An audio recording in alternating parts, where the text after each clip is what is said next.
اعوذ باللہ من الشیطان الرجیم بسم اللہ الرحمن الرحیم۔ السلام علیکم ورحمۃ اللہ وبرکاتہ۔ ناظرین، اس ویڈیو میں ہم آپ کو ایک ایسی دعا بتا رہے ہیں، ایک ایسی آیت بتا رہے ہیں۔ اگر آپ اس آیت کا ورد کریں، اگر آپ اس آیت کو 100 دفعہ صبح پڑھیں، 100 دفعہ شام پڑھیں اور ہر نماز کے بعد بھی اس کو پڑھیں، لیکن اگر اس کا آپ جو ہے اس کا ذکر شروع کر دیں، جیسے وظیفے کے طور پہ اگر اس کا ذکر شروع کر دیں تو آپ کی بہت ساری دعائیں قبول ہو جائیں گی انشاءاللہ باذن اللہ۔ نہ میں یہ شرط لگاتا ہوں، نہ میں آپ کو یہ کہتا ہوں کہ فرشتہ لے کے آ جائے گا، لیکن مجھے اپنے اللہ سبحانہ تعالیٰ پر پورا بھروسہ ہے اور میں اللہ سبحانہ تعالیٰ سے گمان کرتا ہوں کہ انشاءاللہ باذن اللہ یہ ایک ایسا ذکر ہے، یہ کسی کا ایسا بتایا ہوا ذکر ہے کہ اگر آپ یہ پڑھ لیں گے تو اللہ سبحانہ تعالیٰ آپ کی گئی دعائیں ضرور قبول کرے گا۔ لیکن یہ آپ اس کا ذکر کیجئے، وہ ذکر بہت خاص ہے ناظرین۔ وہ ذکر سورہ الرحمن جو قرآن کریم کی دلہن بھی کہلاتی ہے، اس کی ایک آیت نمبر 78 ہے ناظرین۔ یہ والی اگر آپ آیت 100 دفعہ صبح 100 دفعہ شام پڑھ لیں اور اس کے بعد اپنی جو ہے اس کے بعد دعا مانگیں، لیکن یہ ذکر کرنے سے پہلے جو ہے وہ 1 دفعہ یا 11 دفعہ درود شریف اول آخر پڑھ لیں تو انشاءاللہ باذن اللہ آپ مجھے بھی دعائیں دیں گے اور اپنے آپ کو بھی انشاءاللہ کہ آپ نے یہ ویڈیو دیکھی تھی اور اللہ تبارک تعالیٰ نے آپ کی منزلیں آسان کر دی۔ اپنی محنت جاری رکھیے، اللہ سے دعا کرتے رہیے، لیکن یہ والی دعا آپ کی مہربانی ہوگی کہ آپ اس پہ عمل کریں گے تو آپ اپنا بھلا کریں گے انشاءاللہ۔ ناظرین، یہ آیت دیکھیے، اس میں اعظم استعمال ہوا ہے اللہ سبحانہ و تعالیٰ کا۔ آیت یہ ہے ناظرین، تبارک اسم ربک ذی الجلال والاکرام۔ یہ ناظرین آیت ہے، اس کا ترجمہ بھی سن لیجئے۔ تمہارے رب کا نام بڑی برکت والا ہے جو عظمت اور بزرگی والا ہے۔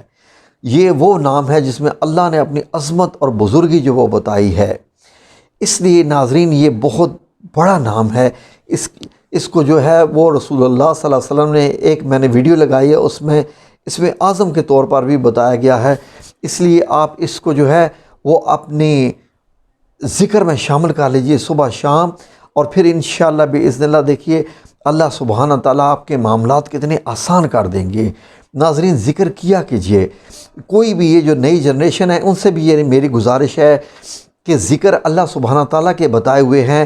اللہ سبحانہ تعالیٰ وہ ہے جس نے مجھے، آپ کو، ہم سب کو، اس کائنات کو، سورج چاند ستارے، ان سائنسدانوں کو، اس کیمسٹری، اس فزکس، بایولوجی، اس دنیا کے پانیوں کو، اس دنیا کے چرند کو، پرند کو، درختوں کو، جانوروں کو، مچھلیوں کو، سمندر میں رہنے والے، آسمان میں اڑنے والے جنات کو، حشرات کو، ان سب کو اللہ سبحانہ تعالیٰ نے پیدا کیا ہے اور اس کے بتائے ہوئے ذکر ہے۔ اللہ سبحانہ تعالیٰ فرما رہا ہے کہ یہ جو قرآن کریم کی آیات ہیں، اگر قرآن کریم کی آیات کو یا قرآن کریم کو اگر ہم پہاڑ پہ نازل کر دیتے تو وہ خوف سے ریزہ ریزہ ہو جاتا، پاؤڈر بن جاتا، یعنی ان کی اتنی اہمیت ہوتی ہے۔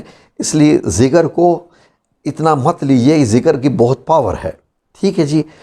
اب حضرت سلیمان کے دربار میں حضرت سلیمان کہہ رہے ہیں کہ مجھے جو ہے ملکہ سبا کا جو ہے وہ تخت یہاں چاہیے، جس کو ملکہ بلقیس نام ہے ان کا، سبا ملک کی وہ ملکہ تھیں، تو ان کا تخت آنے سے پہلے یہاں ہونا چاہیے۔ کون سب سے زیادہ لا سکتا ہے؟ تو ایک جن نے، جو کہ جنوں کا سردار تھا، اس نے کہا کہ حضرت سلمان، اس محفل کے برخاست ہونے سے پہلے تخت یہاں پر ہوگا۔ وہاں پر ایک اللہ کے ولی موجود تھے، عام انسان، یعنی انسان، میرے اور آپ جیسے انسان، لیکن ان میں کچھ خاص بات تھی جو کہ ان کو میں نے ولی کا نام دیا ہے۔ تو انہوں نے کہا کہ حضرت سلمان سے کہا کہ آپ صرف آنکھ جھپکیے، تخت یہاں ہوگا۔ اب نہ وہ جن ہیں، وہ کیا ہیں؟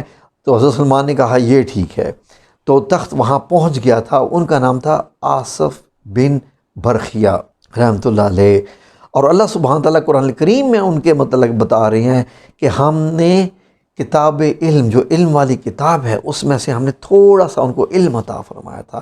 یہ علم ایسی چیز ہے، اگر میں یہ کہوں کہ یہاں سے بیٹھے بیٹھے میں جناب یہ دنیا کے آخری کونے پہ گھوم کے آ سکتا ہوں، یہاں سے بیٹھے بیٹھے اگر میرے پاس علم ہو، اگر میں علم جان جاؤں، اگر میں علم کروں، ریاضت کروں، تو یہ ممکن ہے، یہ ناممکن نہیں ہے۔ یہ کوئی ایسی کوئی مافوق الفطرت یا کوئی فینٹسی، یہ فیری ٹیل نہیں ہے، یہ ایسا ہو سکتا ہے۔ اللہ سبحانہ تعالیٰ کے علم میں یہ ہے یہ چیزیں، ٹھیک ہے جی۔ یہ والی آیت ہم نے آپ کو بتا دی، اس کے بعد جو ہے آپ اس کا ورد کیجئے، اللہ سبحانہ تعالیٰ آپ کی مشکلیں آسان کرے۔ آمین یا رب العالمین برحمتک یا ارحم الراحمین۔